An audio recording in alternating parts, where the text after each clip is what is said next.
जय हिंद दोस्तों, आप लोगों का एक बार फिर से Sonu Prajapati one one channel में स्वागत है। आज 26 जनवरी है और 26 जनवरी यानी 73वां गणतंत्र दिवस की आप तमाम देशवासियों को ढेर सारी शुभकामनाएं।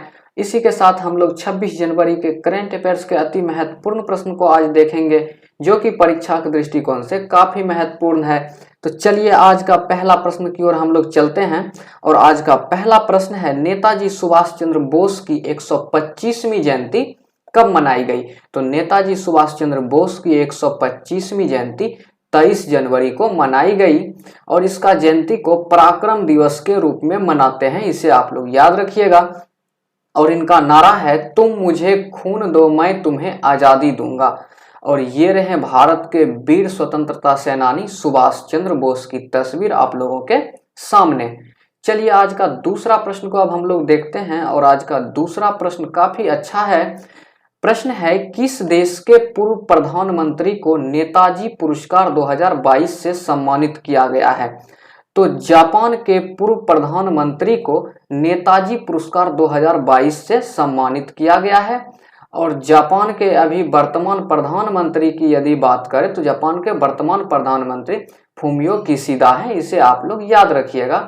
चलिए अब तीसरा प्रश्न को हम लोग देखते हैं। और आज का तीसरा प्रश्न अत्यंत ही महत्वपूर्ण है, इसे आप लोग नोट भी कीजिएगा। प्रश्न है, किस प्रदेश ने इलेक्ट्रॉनिक वाहन को बढ़ावा देने के लिए वन स्टॉप वेबसाइट लॉन्च किया है?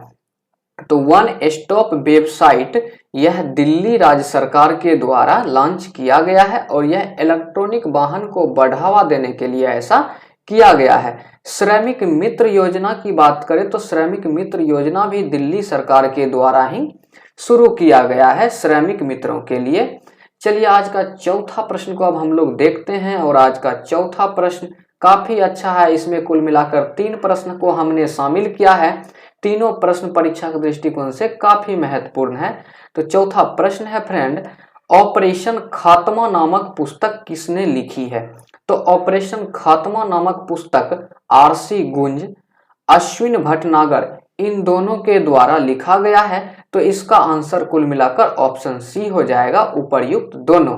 और अगला पुस्तक है, ध्यान दीजिएगा, the legend of Birsa Munda. The legend of Birsa Munda पुस्तक के लेखक तुहिन ए सिन्हा है और अंकिता वर्मा है, इसे आप लोग याद रखिएगा। हम लोग पिछली क्लास में भी इसे पढ़े थे। और अगला पुस्तक है N era of darkness. N era of darkness पुस्तक के लेखक शशि थरूर हैं, इसे भी आप लोग याद रखिएगा। अब हम लोग 5वां प्रश्न को देखते हैं। और आज का 5वां प्रश्न है, Syed Modi international badminton tournament का खिताब किसने जीता? तो Syed Modi international badminton tournament का खिताब पीवी सिंधु द्वारा जीत लिया गया है। और आज का छठा प्रश्न को अब हम लोग देखेंगे। और आज का छठा प्रश्न है फ्रेंड, ध्यान दीजिएगा, काफी अच्छा प्रश्न है यह, इसे भी आप लोग जरूर नोट कर लीजिएगा। प्रश्न है, प्रधानमंत्री मोदी ने कहाँ एमएसएमई प्रौद्योगिकी केंद्र का उद्घाटन किया है? तो प्रधानमंत्री मोदी के द्वारा एमएसएमई प्रौद्योगिकी केंद्र का उद्घाटन पुदुचेरी में किया गया है। और कभी कभी प्रश्न पूछता है पुदुचेरी का राजकीय भाषा क्या है? तो उसका राजकीय भाषा अंग्रेजी है, इसे भी आप लोग याद रखिएगा।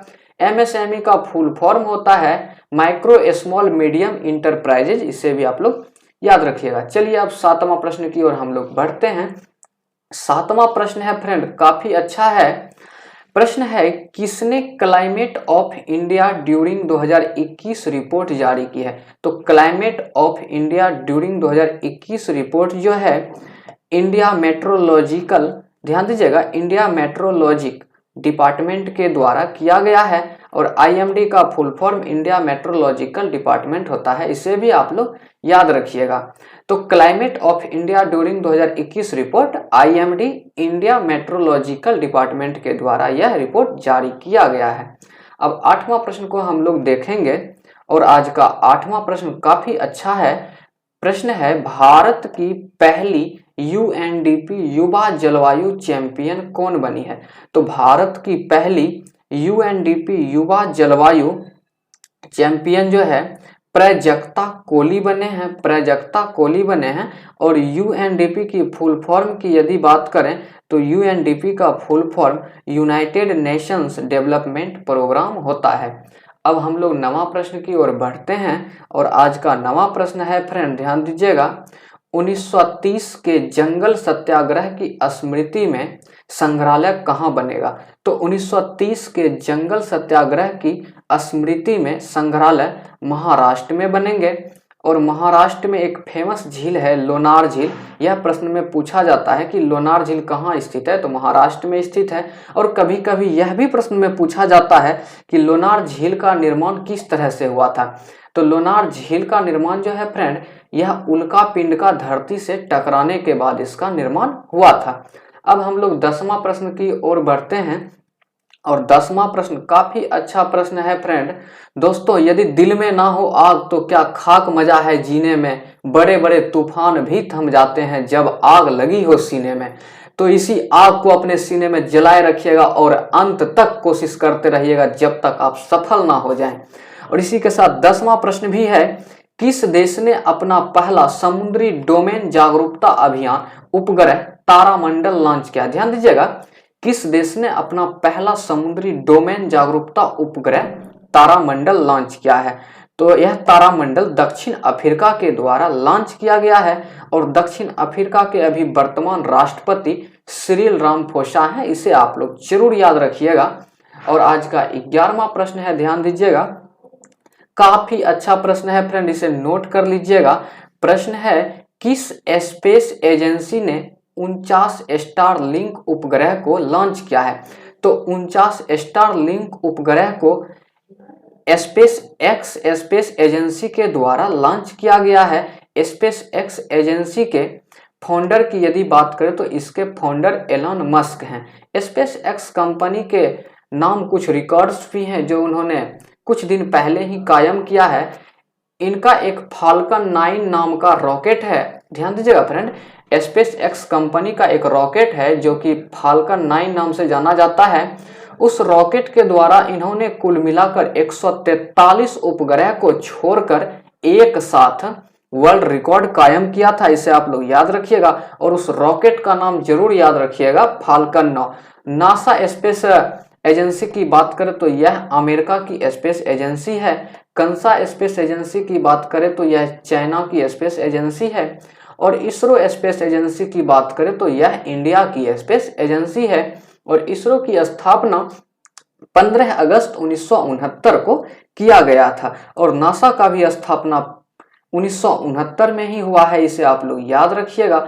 और ये रही स्पेस एक्स का कुछ तस्वीर आप लोगों के सामने। चलिए अब हम लोग 12वां प्रश्न की ओर चलते हैं और आज का 12वां प्रश्न है, ध्यान दीजिएगा फ्रेंड, किस देश ने भारतीय सहायता प्राप्त सामाजिक आवास इकाई की परियोजना का उद्घाटन किया है? तो भारतीय सहायता प्राप्त सामाजिक आवास इकाइयों का उद्घाटन मॉरिशस देश के द्वारा किया गया है।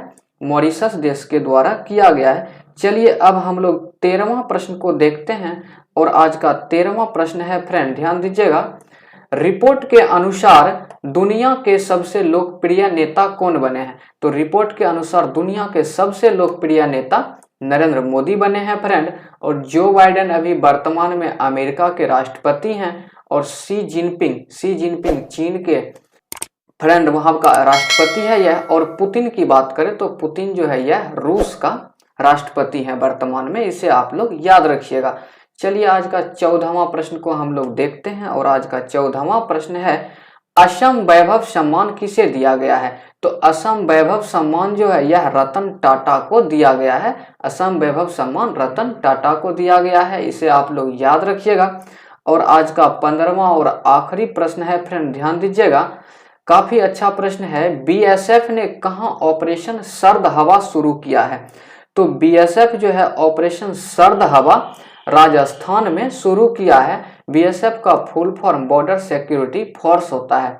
तो यह आज का आखिरी प्रश्न था फ्रेंड। यदि आपको हमारा वीडियोज पसंद आया हो तो प्लीज आप लाइक कीजिएगा हमारे वीडियोज को। और यदि आप अभी तक हमारे चैनल्स पर नए हैं तो प्लीज आप हमारे चैनल्स को सब्सक्राइब कीजिए, बेल आइकन्स की घंटी को जरूर बजाइए ताकि जैसे ही हम कोई नया वीडियोज अपलोड करें तो वह सबसे पहले आप तक पहुंचे। Thank you.